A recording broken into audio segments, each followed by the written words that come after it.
Next on the Broadway show, it's the return of the Razzle Dazzle. Anna Villafañe is here to talk about the return of the hit musical Chicago and all that jazz. Plus, she is Nala. Hear her roar.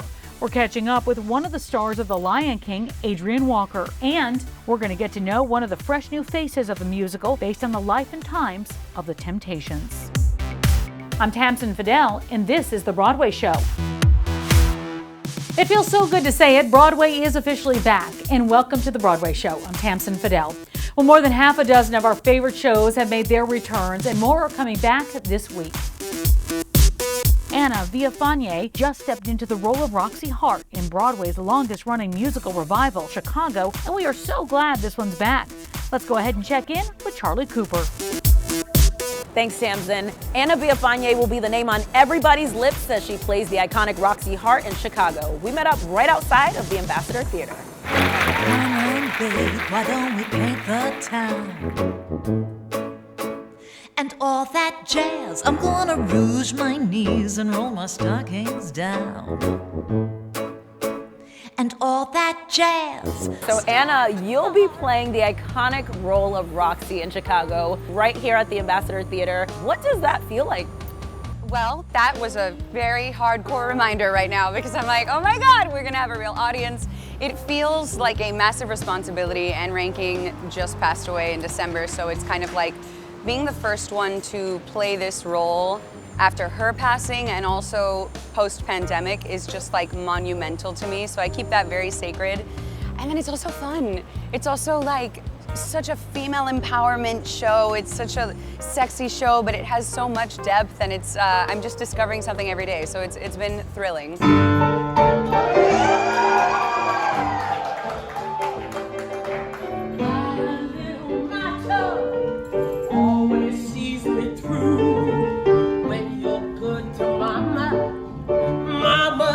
To you. What was it like to be back in the rehearsal room? Oh my gosh. I mean, every emotion, first of all, because people are coming from all kinds of different situations, obviously with the past year and being off of work, and then I've actually been more doing TV, so kind of going back into the Broadway world and this sense of community and the sense of like being tangibly in the room and sweating with each other again and like being out of breath, and just it's unlike anything else. And that's the magic of Broadway. That's the excitement of Broadway. That's the energy that like you can't find anywhere else but live theater. So it's just like I'm very grateful. I go up and down every day. It's like I either feel like, oh, we got this, or I'm just like, we're doing this. So it's a bit of a ride emotionally, but it's ultimately I'm just very, very grateful. Get on your feet. Get up and make it happen. You're known for playing these iconic roles. Of course, Gloria Estefan, and On Your Feet, of course. Casually, right? Yes. Did that role prepare you at all for this one? Yes. In what and ways? I've been thinking about it a lot. It prepared me because you step into something that everybody knows and loves, right? Gloria, people were coming into the theater and have a point of reference. So there kind of was a getting it wrong. And so I was very hard on myself, but in the best way, to like be professional, show up every day, have the integrity, ask the questions, have the courage to ask the questions. And in this case, we didn't have the luxury of time. I didn't have, months with the company. I didn't have months with the director and with, Gloria. It was kind of more creating it from a new place and from a refreshing place and my point of view, but it's something that's already iconic and that legends have played this role. So it's kind of also for me as an artist and as a woman of color, it's very like, I can show people that I can just be a leading lady, and it doesn't have to be Cuban, and it doesn't have to be Hispanic, or it doesn't have to, so it's very liberating, and thankfully the team has been incredibly generous and compassionate with me and just letting me find that for myself, even though it's been fast and dirty, but letting me find it for myself within the time constraints. You can't imagine how long I've been waiting for this day, how much I missed all of you, and how much I missed our play. I've never been so happy to see a group of faces in my life. We're being asked to do something that has never been done before. In the 100+ year history of Broadway, No one's ever tried turning the lights off for a year and a half and then just turning them back on again. So this isn't just a matter of reopening To Kill a Mockingbird, it's a matter of reopening Broadway. And as if that weren't enough, it's a matter of reopening New York City. The cast of To Kill a Mockingbird is back in the rehearsal room. The production resumes performances October 5th with original cast members Jeff Daniels and Celia Keenan Bolger. When I talked to Jeff Daniels a couple of weeks ago, he told me how he's relearning the Aaron Sorkin script. I was shooting American Rust this summer, and I said, get me the script, for God's sakes, get me Mockingbird. I want to see if I can remember a word of it. And I had Act 1 in a day. I can roll the closing argument right now. It's still there. It's like the lyrics to that song you loved, you know? And oh yeah, boom, and it's there. That's the hard part of Sorkin, is the memorization, and that's behind me. So when I meet the new members of the cast who are looking at this epic play, I'm going, let me know when you're off book.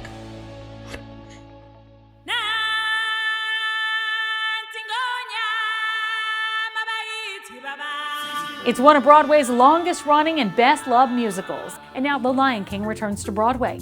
Paul Wontorek caught up with the actress who plays Nala, Adrienne Walker. As Nala in The Lion King, Adrienne Walker speaks of the power and positivity that comes with the part. As the Broadway smash gears up for a September reopening, we met to talk about her return to Pride Rock. There it is. There it's still it there, is. The Lion King. It's still there. Everyone is so excited for The Lion King. Excited. It's going to be exciting to step back into that Pride Rock. I'm thrilled. I'm excited to come back stronger and happier and well rested and just ready to take it on in a different way. You've been at home, not doing the show for a year and a half. This time everyone is sort of going in together, excited, with maybe fresh purpose. So yeah, it must feel extremely different. Absolutely, because when you're a replacement, it is like you're going into the machine that's already working and already moving, and it's not a bonding experience with the rest of the cast. So that's what I'm really looking forward to, is bonding with my cast as we all come together in this same environment and getting back into the show. Now, I've been following you. I follow you on social media. I actually loved recently you put up an amazing photo of you as a young girl with like a Nala merch. You actually shared that one of your first public performances was Can You Feel the Love Tonight? I was a choir girl, so I was in all the choruses, and I got to sing the Nala part of Can You Feel the Love Tonight when I guess I was in 7th grade at the time. My mom was like making a collage of me in every year, every grade year. And she sent that over and I was like, Ma, do you see that this is like a Nala shirt? And so I had to do the side-by-side because I didn't remember until that moment how much I loved that character as a child. So. You've talked to us in the past about how this character brings you great positivity and strength. So it must be really exciting to know that you're stepping back into her shoes. Oh yeah, I'm thrilled because I feel like Nala teaches me a lot of lessons. So for me, Adrienne, living in my natural life, I'm not always Nala. I don't always have those characteristics. But in doing the role and learning the role and trying to be her on stage, I've learned a lot from being that character. I've learned to be bold, to speak my mind, to have grace and compassion for others, and to be more of a self-starter and a go-getter. Speaking of being a self-starter, you've been busy. Yes. You've been busy during quarantine. You started your own podcast. Yes. Let's talk about that. First of all, start with the name of it. Explain the name of your podcast to people. Yes. So my podcast and platform is called 32 Bar Cut. So basically, a 32 bar cut means how long of a song you get to sing. Yes. When you audition. 32 bars, 32 measures of a song. Yeah. Yes. Basically, I got that phrase from my audition history, my audition experiences. I would go in for casting calls and they would ask for a 32 bar cut or a 16 bar cut or sometimes an 8 bar cut, which you never want. And so I was like, oh, this is great. This is an easy way for people to understand that this is an audition platform. And so I was just going to start it as a blog and talk about audition tips and audition experiences. But that quickly ballooned into an interview platform, which is where you'll find the podcast, and also a place where Austin, my husband, and I sit down and we just chat about audition advice and our career experiences and our ups and downs and pitfalls and how we've kind of shaped our career in a very unconventional way. Ain't Too Proud, The Life and Times of the Temptations led the 2019 Tony Awards with a dozen nominations, including a win for Best Choreography. Well, now that show reclaims a Broadway spotlight this October. And one of the new rising stars to join the cast is Nick Walker. He's this week's fresh face. My love of theater just came from a love in general of storytelling. And I was also a huge Mark Twain fan. In the second grade, I read Tom Sawyer, and then I just, for some reason, was like, I'm gonna write a play of Tom Sawyer. And my mom actually kind of pushed me into theater as well as she started seeing this thing form, because she, like low-key, thought I had ADD, and she had heard that theater would focus me, which who knows what the results were. The play that defined my life, and I'm sure so many young black men have the same response, was Top Dog Underdog by Susan Lloyd Parks. I was stunned. I was just like, there's just so much happening in this piece, so much to unravel. I never had patience for theater that was gonna do less than that. Everybody who's done Motown, like, we're a band of brothers. That show was everyone's at all cylinders all the time. And so when you're working that hard, people really bond in the trenches together. A bunch of people of color in a cast who were just uber talented, bonding together, pushing each other to be better. Hamilton, as you know, I don't need to say anything about that show. I had a teacher who would say that, like, Shakespeare is like your training wheels, right, for theater. If you can do Shakespeare, you can do anything. And I would say Hamilton is right up there. If you can do Hamilton, you can do anything. I would not be able to do Ain't Too Proud if I hadn't done Hamilton. I love that this show focuses in on these men. It's just these 5 guys and their lives. And that allows you, I think, to care for them on such a deep level. I think the one through line is bringing dimensionality to people that we thought we knew. What's more important than people of color getting out there is for people to see that we are a multifaceted people. When I was growing up, I was either going to be playing a sharecropper or a hyena. Just real talk. And now there's a bunch of people playing, you know, musicians and pop artists, but you also got people playing presidents. There's room for everyone. That's the point of this moment. That is what I'm so proud of right now. There's a whole lot more to talk about on this edition of The Broadway Show. Coming up, stage icon Julie Halston is here to talk about a special honor from the Tony Awards and so much more. I'm Tamsen Fidel, and you're watching The Broadway Show. Julie Halston is a stage icon. This month, she'll be honored with a special Tony Award for her humanitarian efforts. Let's send it out to Paul Wontorek. Julie Halston is a great lady of the stage with countless unforgettable performances to her credit. Now she's being honored with the Isabel Stevenson Award at this year's Tonys for her humanitarian work, while gearing up for the off-Broadway comedy Fairy Cakes and many TV gigs, including the upcoming Sex and the City reboot and Just Like That. I got to sit with Halston at Gallo Green to talk about all of it. You will be receiving the Isabel Stevenson Award. Now, did you ever meet Isabel Stevenson? You know, when I first came to New York, yeah. I literally said hello, and that was it. Yeah. Never in a million years would I ever think, oh, one of these days, I'm gonna get that award named after you. I cannot even begin to tell you how gobsmacked I am and was when they called and told me. And, you know, it's not why I do the advocacy that I do. So the Isabel Stevenson Award is for humanitarian work. Yes. It's not for your amazing resume of performances, which, you know, I mean, Right. you are a great lady of the stage because of all the work we've seen you do. But it is for doing good in this world. Your late husband, Ralph Howard, he died of pulmonary fibrosis. And Pulmonary Fibrosis Foundation is an organization that you worked on together. What happened was Michael Kuchwara, Right, fantastic theater critic for the Associated Press, who used to go to the theater very often with my late husband because they were friends. He passed away from pulmonary fibrosis, a disease we'd never heard of, at the same time that Ralph was diagnosed with it. Wow. As a memorial service to Michael, who loved Broadway performers, we put a memorial service together.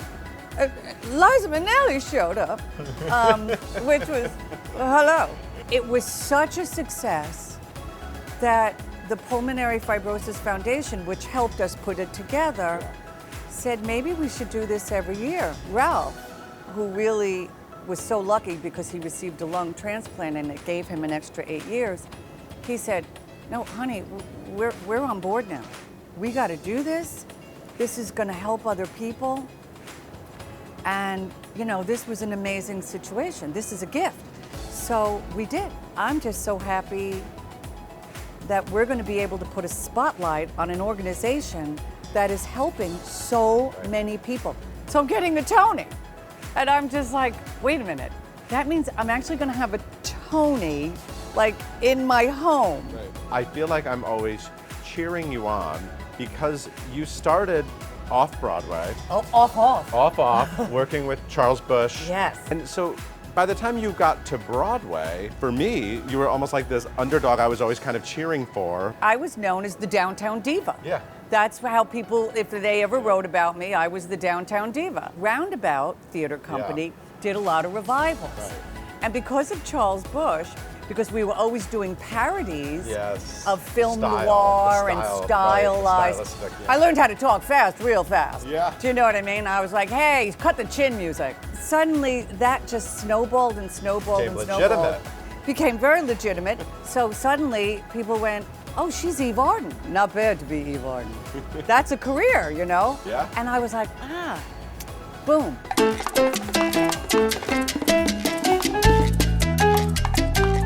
The original run of Sex and the City was fantastic in the amount of theater actors that they used. Yes. There was one point where the ladies were sleeping with every Broadway actor imaginable. Oh, yes. Yeah. You had one of those very memorable characters. What was her name? Bitsy Von Muffling. Everyone, yes. Carrie! Yeah. Oh, Carrie! And just like that. And just like that, it's back. It's a reboot, and you're in it. Bitsy is coming back. Julie, Yes. you're actually in a new play with an amazing cast, written by an amazing, funny playwright, Douglas Carter Bean. Tell me about Fairy Cakes.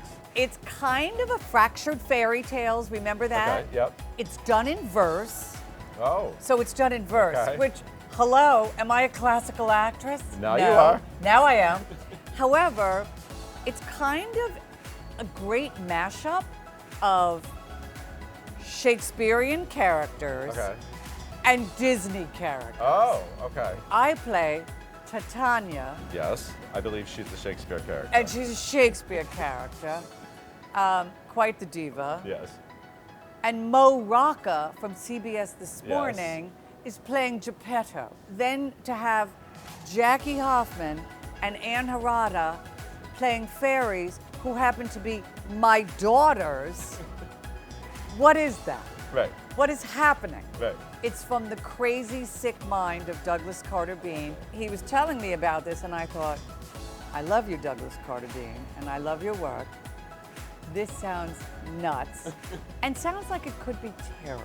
Well, I have to say, I started laughing like from page 1. I'm Tamsin Fidel, and you're watching The Broadway Show. Oh, oh, oh, you can't stop today as it comes speeding down the track. Broadway isn't just back in New York City, we're also performing across the pond. The Tony Award-winning musical Hairspray is open on the West End. Let's send it back to Paul Wontorek. So you are playing one of my favorite characters, Mortimer Mabel. I mean, let's just go through this list, may we? Ruth Brown in the original John Waters film, Mary Bond Davis, fantastic on Broadway, and then many amazing replacements after that. Queen Latifah in the film, Jennifer Hudson in the TV version, and now you. It's good to be considered a part of this group of amazing women, but when you are doing that, there's so much pressure, and there's also like, so what you gonna bring to it? Like, how you gonna make this special? And I feel like I've done that. I feel like I've made it my own. And also I'm from the South, so you know we always gonna bring it to you every ball, you know. You get to sing this fantastic song, I Know Where I've Been, which is on your new EP as well. I love that version. I haven't seen you do it live yet, but I love it on the recording. What is it like doing that song today? Does it have special meaning now? It has a whole new meaning. It has a whole new layers to it because not only Black Lives Matter, but also a pandemic. Like, people have lost lives in so many different ways, but it's getting such an amazing response here. Like standing ovations most every night. And I just feel so proud and privileged that I get to do this after that time. And I feel like I was born to do this at this time. So you know how like you're doing something, you're like, oh, that's why.